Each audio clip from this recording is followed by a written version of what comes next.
Good afternoon. Welcome to Teleislas News with the most relevant and important information of the day.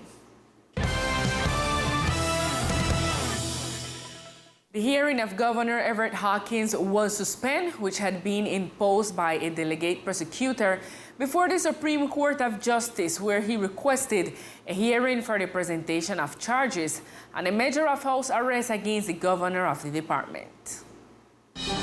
The indictment hearing that the prosecutor's office requested against Departmental Governor Everett Hawkins Shogreen as allegedly responsible for the crimes of contract without compliance with legal requirements and embezzlement by appropriation in favor of third parties was suspended due to the fact that the departmental governor's attorney, Cancino, had his power of attorney revoked.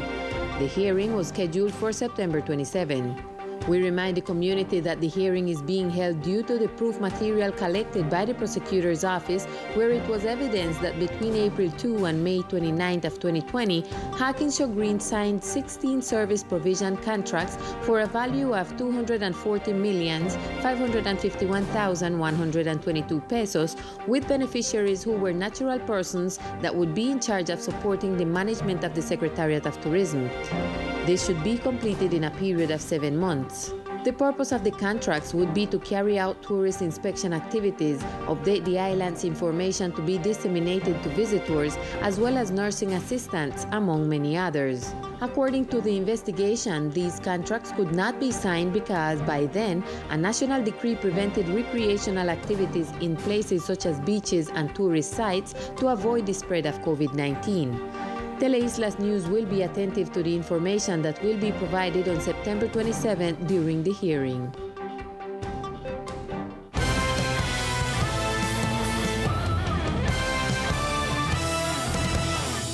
The Board of Directors of the Office of Control of Circulation and Residence elected the new director of the OCRE, who will start today to lead the said entity.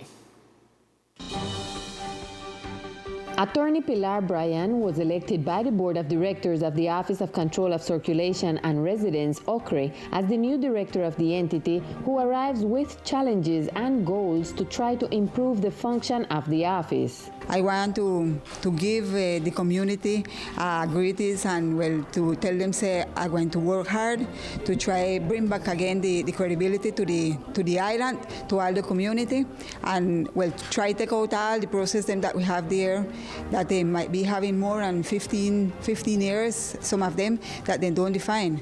So we want to tell you also to be here with us, to know say I going to be and complying this work with all the members of the directive board. It should be noted that Bryan was elected for a period of 1 year to lead the entity. And tomorrow, a workshop will be held at the Chamber of Commerce as part of the cycle of workshops that FENOGE from the Ministry of Mines and Energy and EDAS are carrying out within the framework of the B Energy program financed by the Inter-American Development Bank.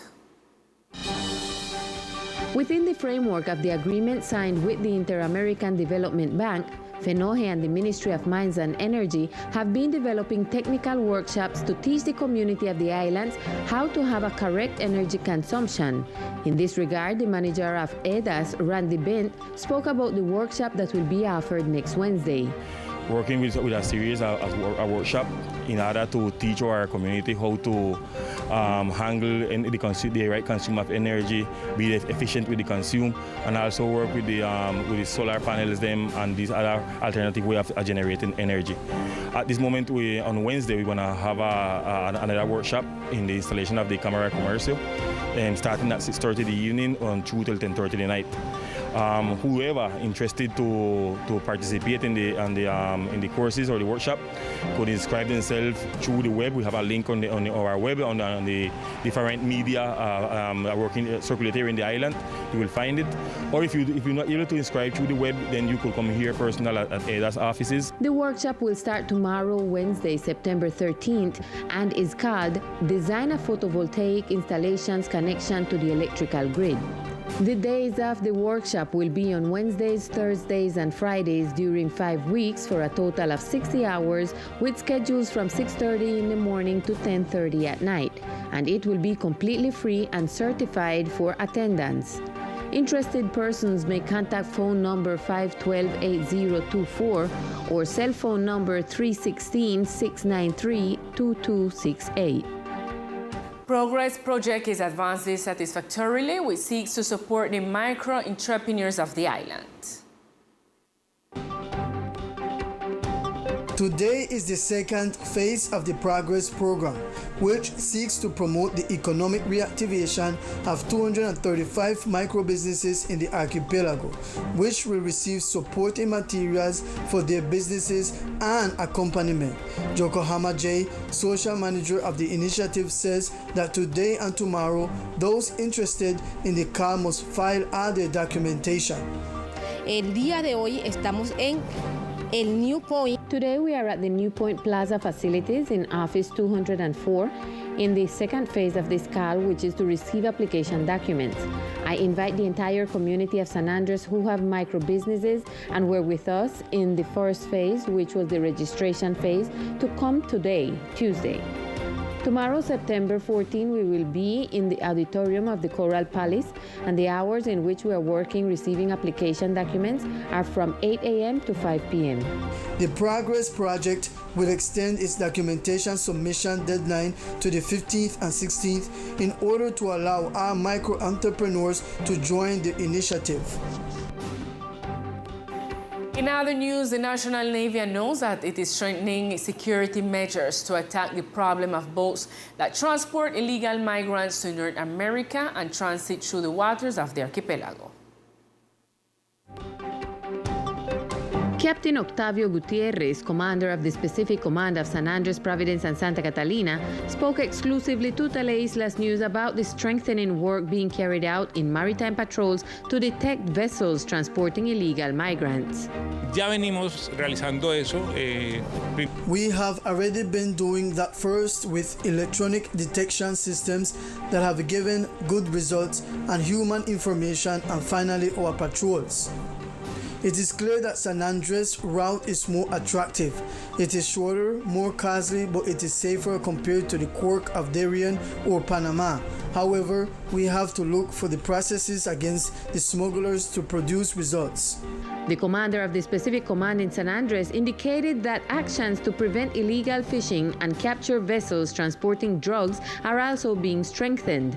On the other hand, the National Navy will carry out inspections of vessels transporting tourists for the October and December season. La intención es que las embarcaciones. The intention is that the boats and crew members that do not have their documentation up to date, that do not have registration or licenses, we are going to immobilize them and keep their boats throughout the season. It is best that they prepare themselves, that it is not something of the National Navy. We are looking for the safety of all. This must be a safe tourist destination, and for that we have to prepare. The October tourist season is not new. Therefore, operators who know what they have some new documentation to get in order must get it updated. The National Navy indicated that it will carry out educational work with boat owners. And the National Register Office continues with the issuance of digital ID cards, so they invite the community to take advantage and complete the process. Since the registrar has given the news nationwide about the processing of the digital ID card, so far in San Andres Islands, we have 141 applications that have been made on the island. As a result, I invite the entire community to go out and make their respective digital ID card processes. Remember that from 2023 until 2024, this card will be mandatory throughout the Colombian territory. With approximately 141 applications for the issuance of digital ID cards, the National Registrar's Office expects the numbers to increase, as it is important for the community to understand that the transition to digital ID cards will be mandatory starting next year. The invitation is to go out now and not wait for the last moment, where the crowds in San Andres accumulates. Already at the national level, there is congestion. For the record, to acquire the digital ID card, you must pay 57,500 pesos. It is important to remember that people will obtain the digital ID card plus a physical one approximately 20 days after the application. Now it's time for Sport News with Victor Fusalva.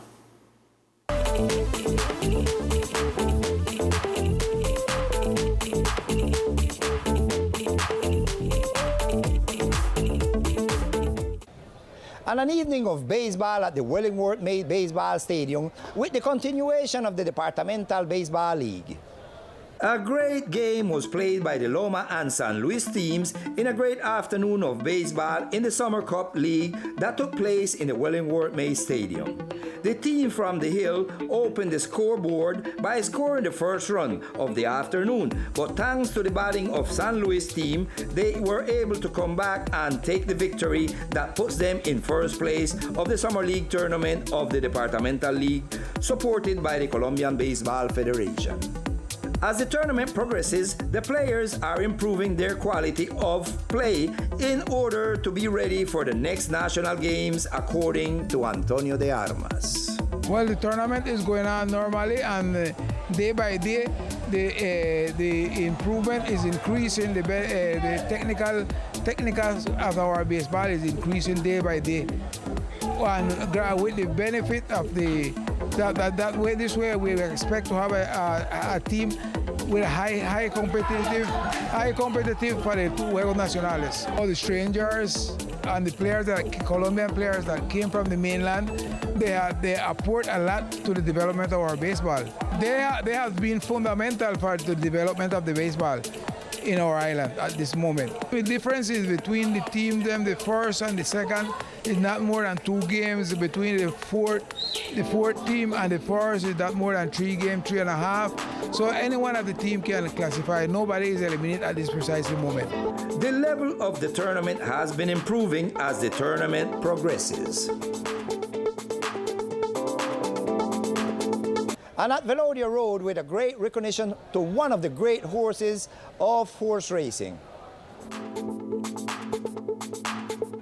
A special afternoon at Velodia Road Race Course, where Pereke was given his farewell and hung up his speed shoes in this last race. The Horse Riders Association, headed by Juanito Reed and Fidel Corpus Suarez, along with other witnesses, signing for the first time the Book of Hall of Fame, where one of the most winning horses of the archipelago, Equestrian, is protagonist, who heads this list of fans. The well-deserved recognition to Pereke, the Queen of the South, which took place with their last race against Baghdad to say goodbye to horse racing at the Road Speedway. We talked to Fidel Corpus Suarez, who told us more details. Everybody worldwide makes history. But not everybody do like what we do. We only try to remember things and we do not register it nowhere. Today is the first time, the 10th of September 2022, it occurred to us to open the Book of Fame, the Hall of Fame book. And today we have a great horse that we want to commence writing the Hall of Fame book with Pereke. The horse has 10 years of age and still blooming. And this horse is what you call the most beautiful horse we ever had for many years. And it's making something very beautiful. You can see one of these horses. This is Baghdad that will be racing with Pereke. This is Baghdad. And one of the great horses of San Andres also. We're having a beautiful race today because this is historical race. The first time in history that we are registering and beginning in the Hall of Fame for our present and future generation that will always have somewhere to consult. 2 horses, they are 3/4 thoroughbred. But one is so much younger than the other. The youngest horse I just passed here a while ago is Baghdad. It has about 2 or 3 years more or less. And Pereke could be that horse's grandmother. Therefore, it's a big difference in age. But Pereke is a very wonderful horse. So it doesn't matter what is the result. We don't know already that Pereke has his merit. Doesn't matter what happened in this race.